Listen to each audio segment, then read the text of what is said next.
हम आज काशी में उपस्थित हैं, मौजूद हैं। हम आ गए हैं इस कुंड के पास और हम आपकी इस मान्यता के बारे में बताएंगे। उत्तराखंड हिमालय में बहुत वर्ष तक कठोर तपस्या करने के बाद कीनाराम जी वाराणसी के हरिश्चंद्र घाट के शमशान पर रहने वाले अघोर बाबा कालूराम कहते हैं,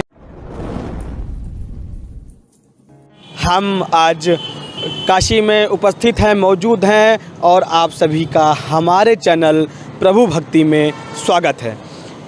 हम यहाँ पर आ गए हैं अघोर पीठ बाबा कीनाराम स्थल पर, जो कि यहाँ अघोर बाबा हैं। अघोराचार्य बाबा कीनाराम कहा जाता था उन्हें, अघोर संप्रदाय के हैं। इनका जन्म भाद्रपद शुक्ल को चंदौली के रामगढ़ गांव में अकबर सिंह के घर हुआ था। 12 वर्ष की अवस्था में विवाह अवश्य हुआ, पर वैराग्य हो जाने के कारण गौना नहीं कराया। ये देश के विभिन्न भागों का भ्रमण करते हुए गिरनार पर्वत पर बस गए। कीनाराम सिद्ध महात्मा थे और इनके जीवन की अनेक चमत्कारी घटनाएं प्रसिद्ध हैं। आइए हम आपको ले चलते हैं अंदर और दिखाते हैं। हम आ गए हैं मंदिर परिसर में, हम आपको ले चलते हैं और दिखाते हैं बाबा कीनाराम दास विराजमान हैं और इनके बारे में हम इनका जीवन परिचय हम बताते हैं। बाबा कीनाराम उत्तर भारतीय संत परंपरा के एक प्रसिद्ध संत थे, जिनकी यश सुरभि परवर्ती काल में संपूर्ण भारत में फैल गई। वाराणसी के पास चंदौली जिले के ग्राम रामगढ़ में एक कुलीन रंगवंशी क्षत्रिय परिवार में सन 1601 ईस्वी में इनका जन्म हुआ था।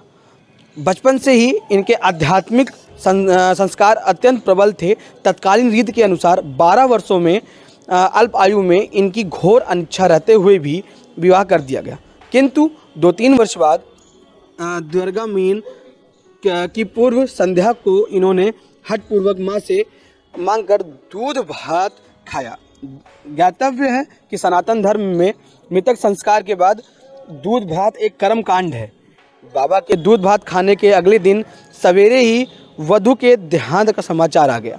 सबको आश्चर्य हुआ कि इन्हें पत्नी की मृत्यु का पूर्वाभास कैसे हो गया। अघोर पंथ के ज्वलंत संत के बारे में एक कथानक प्रसिद्ध है कि एक बार काशी नरेश अपने हाथी पर सवार होकर शिवाला स्थित आश्रम से जा रहे थे।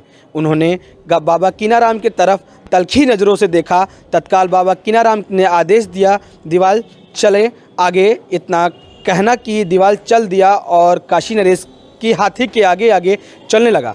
तभी काशी नरेश को अपने अभिमान का बोध हो गया और तत्काल बाबा कीनाराम जी के चरणों में गिर गए। अब हम ले चलते हैं आपको समाधि स्थल की ओर, लेकिन यहाँ पे वो समाधि स्थल है उनका। हम आपको बता दें, उत्तराखंड हिमालय में बहुत वर्ष तक कठोर तपस्या करने के बाद कीनाराम जी वाराणसी के हरिश्चंद्र घाट के शमशान पर रहने वाले अघोर बाबा कालूराम कहते हैं, यह स्वयं भगवान धात्रेय थे के पास पहुँचे। कालूराम जी बड़े प्रेम से दाह किए हुए शव को बिखरी पड़ी खोपड़ियों को अपने पास बुला बुला कर चने खिलाते थे। कीनाराम को यह व्यर्थ का खिलवाड़ लगा और उन्होंने अपनी सीधी शक्ति से खोपड़ियों को चलना बंद कर दिया। थोड़ी देर बाद कालूराम ने गंगा में बहे जा रहे एक शव को कीनाराम को दिखाया। कीनाराम ने वहीं से मुर्दे को पुकारा। वह बैठा हुआ किनारे आ गया और उठकर खड़ा हो गया। अपने प्रथम गुरु वैष्णव शिवराम जी के नाम पर उन्होंने 4 मठ स्थापित किए तथा दूसरे गुरु अघोर बाबा कालूराम की स्मृति की कुंड वाराणसी, रामगढ़, चंदौली, देवल, गाजीपुर तथा हरिहरपुर जनपुर में 4 अघोर गद्दियाँ कायम की। इन प्रमुख स्थानों के अतिरिक्त तकिया भी कितनी ही है। अब हम आपको बताते हैं इनके वैराग्य धारण के बारे में। यह वितरित तो ही रहते थे, घर से निकल पड़े और घूमते फिरते गाजीपुर अब बलिया जिले के कारो ग्राम के पास कामेश्वर धाम में रामानुजी संप्रदाय के संत शिवराम की सेवा में पहुँचे। कुछ समय बीता। दीक्षा देने के पूर्व महात्मा जी ने परीक्षार्थ इनसे स्नान दान के सामान लेकर गंगा तट पर चलने को कहा। या शिवराम जी की पूजनादि की सामग्री लेकर गंगा तट से कुछ दूर पहुंचा और रुक गया तथा गंगा जी को झुककर प्रणाम करने लगा।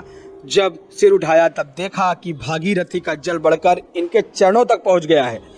इन्होंने इस घटना को गुरु की महिमा मानी। शिवराम जी दूर से यह सब देख रहे थे। उन्होंने किशोर कीनाराम को असामान्य सिद्ध माना था तथा मंत्र दीक्षा दी।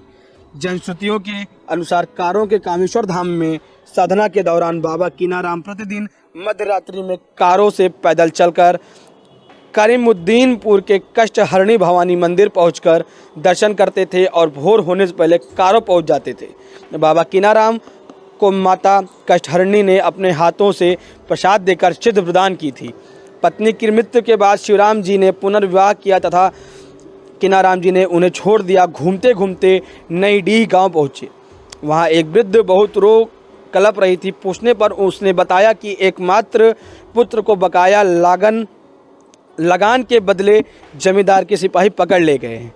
कीनाराम जी ने वृद्ध के साथ जमींदार के द्वार पर जाकर देखा तो वह लड़का धूप में बैठा रखा है। जमींदार से उसे मुक्त करने का आग्रह व्यर्थ गया। कीनाराम ने जमींदार से कहा, लड़का बैठा है, वहाँ की धरती खुदवा दे और जितना मेरा रुपया हो वहाँ से ले ले। गहराई तक खुदवाने पर वहाँ अशेष रुपए पड़े देखकर सब स्तंभित रह गए। लड़का तो तुरंत मंदमुक्त कर ही दिया गया। जमींदार ने बहुत बहुत क्षमा मांगी। बुढ़िया ने वहाँ लड़का कीनाराम जो कि ही सौंप दिया। बीजाराम उसका नाम था और संभवतः कीनाराम जी के शरीर त्याग पश्चात वाराणसी के उनके मठ की गद्दी पर वहीं अधिष्ठित हुआ। अब हम आपको ले चलते हैं, एक सरोवर है इस मंदिर परिसर में। हम उस सरोवर के पास ले चलते हैं और उसके बारे में हम आपको दिखाते हैं, बताते हैं कि क्या विशेषता है उस सरोवर की। हम आ गए हैं इस कुंड के पास और हम आपकी इस मान्यता के बारे में बताएंगे। यह कुंड जो है यहाँ पे अगर आपको किसी रोग से आप पीड़ित हैं या आपको कोई रोग है तो इस कुंड में नहाने से रोग मिट जाता है। कहा जाता है, बताया जाता है कि रविवार मंगलवार इस कुंड में नहाया जाता है और 5 रविवार मंगलवार को मिला के 5 बार नहाया जाता है इस कुंड में। उसके बाद जो रोग पीड़ित होते हैं, जिसके अंदर रोग लगा हुआ है, वो सही हो जाता है। हम आपको और एक चीज़ बता देते हैं इस कुंड के बारे में जो विशेष है। रविवार को नहाने के पश्चात यहाँ पर अपना एक कपड़ा छोड़ा जाता है और अन्नदान किया जाता है। कहा जाता है कि रविवार मंगलवार को 5 बार स्नान करने से रोग यहाँ पे ख़त्म हो जाता है। पीड़ित जो होते हैं वो सही हो जाते हैं, ठीक हो जाते हैं। हम आपको एक विशेषता बताते हैं इस कुंड की। यह कुंड जो है बहुत पुराना कुंड है, सदियों से यहाँ कुंड है ये। और यहाँ पे कीनाराम बाबा जो हैं उनका यहाँ पे आप देख सकते हैं मंदिर के कुंड के अंदर ही कीनाराम बाबा विराजमान हैं। उनकी एक मूर्ति लगी हुई है। इस कुंड की विशेषता यह है कि जो पीड़ित है वो ठीक हो जाता है। पीड़ित ठीक होने के बाद यहाँ पे एक ख़ास बात यह है कि मछली और चावल का दान करता है। जब वह पीड़ित व्यक्ति ठीक हो जाता है स्नान करने के पश्चात तो वह मछली और चावल का दान करता है। हम आपको एक विशेष चीज़ इस मंदिर परिसर में दिखाते हैं। ये आप देख सकते हैं कि कीनाराम बाबा का उड़न खटोला रखा गया है। वह कीनाराम बाबा जो थे वह स्वयं उड़न खटोले को यहाँ पर रखवाए थे। अब हम आपको कीनाराम बाबा के गिरनार यात्रा के बारे में बताएंगे।